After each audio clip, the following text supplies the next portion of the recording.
এক প্রতিবাদ মিছিল আপনাদের সামনে দিয়ে ধীরে ধীরে এগিয়ে চলেছে।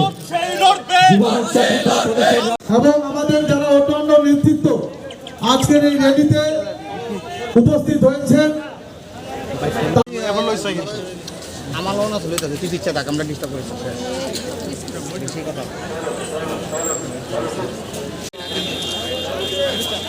এখান থেকে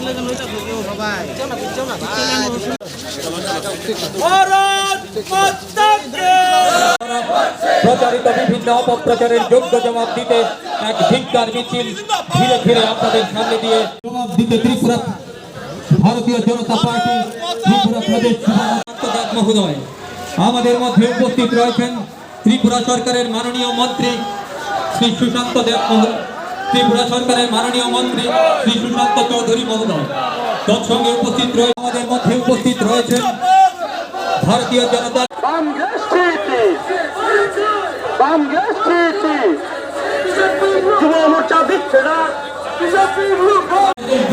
পক্ষ থেকে বামফ্রন্ট এবং কংগ্রেসের ছাত্র সংগঠনের এক ধিক্কার মিছিল আগে আপনাদের সামনে দিয়ে এদের নাট্যসেবক মানসিকতা মাননীয় সভাপতি শ্রী অসীম ভট্টাচার্য মহোদয় সহ ভারতীয় জনতা পার্টির বিভিন্ন অংশের নেতৃত্ববৃন্দ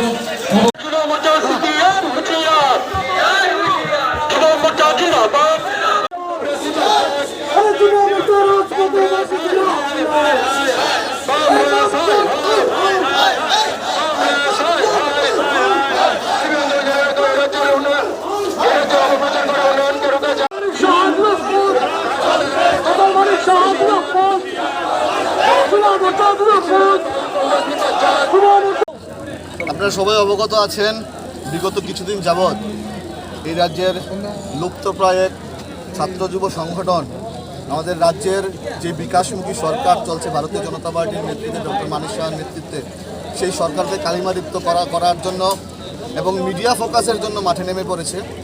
সেই সুবাদে ভারতীয় জনতা যুব মোর্চা আজ সারা রাজ্যব্যাপী প্রত্যেকটা মণ্ডলে রাজপথ কাঁপিয়ে এই কুৎসা অপপ্রচারের বিরুদ্ধে আমরা মাঠে নেমেছি। আমরা আমাদের সরকারকে কালিমালিপ্ত হতে দেব না। আমাদের সরকার 6 বছর যাবৎ রাজ্যের প্রতিটা মানুষকে সুশাসন দেওয়ার চেষ্টা করছে এবং এই সুশাসনের পক্ষে ভারতীয় জনতা যুব মোর্চা মাঠে আছে। আজকের এই মিছিল থেকে এই বার্তা আমরা দিতে চাই। প্রদেশ যুব মোর্চার ডাকে এই বিক্ষোভ মিছিল সংগঠিত হচ্ছে এবং তার কারণ আপনারা জানেন যে আমাদের সরকার গঠিত হওয়ার পর থেকেই বামগ্রেস যথা কংগ্রেস এবং সিপিআইএম যৌথভাবে বিভিন্ন সময় কুৎসা রটিয়ে যাচ্ছে।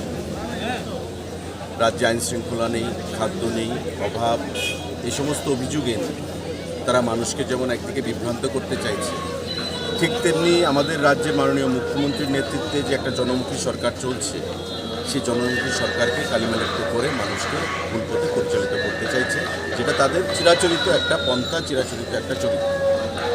গত দুদিন আগেও ডিওএফআই রাজ্য কমিটি আমাদের দল, আমাদের সরকার সম্পর্কে কুৎসা রটিয়েছে এবং রাজ্যে অরাজকতা চলছে, খাদ্য নেই, মানুষের মধ্যে বেকারত্ব, সমস্ত কিছু একটা নেগেটিভ ওয়েতে তারা সবসময় যেভাবে প্রচার করে অভ্যস্ত, সেই জিনিসটাই তারা করছে। তারই প্রতিবাদ আমাদের প্রদেশ যুব মোর্চা, এখানে মাননীয় সভাপতি আছেন বিধায়ক সুশান্ত দেব মহোদয়, প্রদেশ যুব মোর্চার অন্যান্য নেতৃত্বরা আছে, তাদের নেতৃত্বে আমাদের গর্জমান মিছিল আগরতলা বিভিন্ন পরিক্রমা করবে, জানান দেবে। কারণ আপনারা জানেন যে ইতিমধ্যে আজকে দেশের লোকসভা নির্বাচনের 7ম দফা সেখানে চলছে এবং কিছুক্ষণ পরেই সেটা সমাপ্ত হবে। কিছুক্ষণের মধ্যে এক্সিট পোল আসবে সারা দেশে এবং আগামী 4 তারিখ সারা দেশে কোন দল সরকার করবে, ভারতবর্ষের মানুষ আবার কাকে বেছে নেবে, সেটাই সেখানে প্রতিফলিত হবে এবং আমরা দীপ্ত কণ্ঠে সেটা জানান দেব যে আগামী 4 তারিখ যে লোকসভা নির্বাচনের ফলাফল বেরোচ্ছে, তাতে মোদিজির নেতৃত্বে আবার তৃতীয়বার বিজেপির নেতৃত্বে এনডিএ সরকার গঠিত হবে এবং ভারতবর্ষের মানুষ মোদিজিকে তৃতীয়বার হিসাবে প্রধানমন্ত্রী হিসাবে সেখানে তুলে ধরবে। আজকে প্রদেশ যুব মোর্চার তরফ থেকে সমস্ত কুৎসার বিরুদ্ধে লড়াই, আমাদের যুবকদেরকে জাগ্রত করার জন্য, রাজ্যের যুবক সমাজ এবং রাজ্যের জনগণকে জাগ্রত করার জন্য সারা রাজ্যে এই মিছিল আমাদের সংগঠিত হচ্ছে, মণ্ডলে মণ্ডলে, জেলায় জেলায়, এবং আজকে কেন্দ্রীয়ভাবে এখানে আমাদের প্রদেশ সভাপতির নেতৃত্বে, অন্যান্য যুব মোর্চার কার্যকর্তা ভাইদের নেতৃত্বে আমরা মিলিত হচ্ছি। তার জন্যই আজকের এই কর্মসূচি।